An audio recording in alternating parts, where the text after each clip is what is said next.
Welcome to qnawire. All right. So in this problem, we already know the frequency of the wave.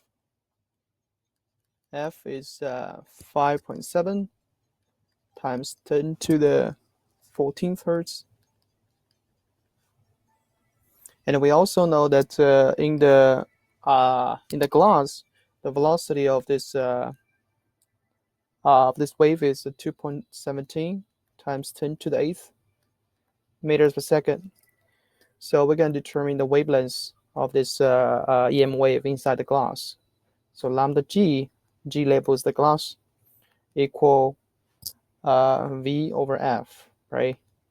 So you can see that this equal 0.381 micrometers. And in part B, so suppose we have this EM wave in the vacuum or in the air. We want to determine the wavelength. No matter the EM wave is in the glass or in the air, the frequency is the same. It's just the 5.7 times 10 to the 14th hertz. But the velocity will be different. In the air, it is just very similar to the vacuum. The velocity is the speed of light, which is 3 times 10 to the 8th meters per second. So we're going to determine the wavelength, lambda air equal C divided by F. And this equal 0.256 micrometers. And in C, we want to determine the refraction constant of this glass. So the refraction constant equal N equal lambda A over lambda G. Basically just the ratio between the wavelengths in the air and in the glass. So this equal 1.38. And in part D, we want to determine the electric constant of the glass by knowing the relative permeability is 1. Because from the Maxwell equation, we know the speed of light C equal 1 over square root epsilon naught mu naught, right?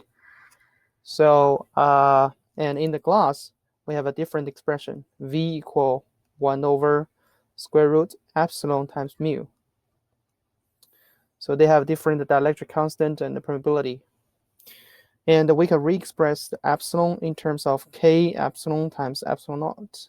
We can re-express the mu in terms of K mu times mu naught, right? So the expression of V can be re-expressed as 1 over square root K epsilon K mu times C, right? And from the problem, we know that the relative permeability is 0.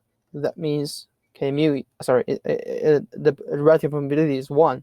So that means K mu is 1. So we can see that V equal 1 over square root K epsilon times C. And we already know the velocity of the EM wave in the glass. And we also know the speed of light in the vacuum. So we can determine this K epsilon, which is the relative dielectric constant. And this equal 1.90.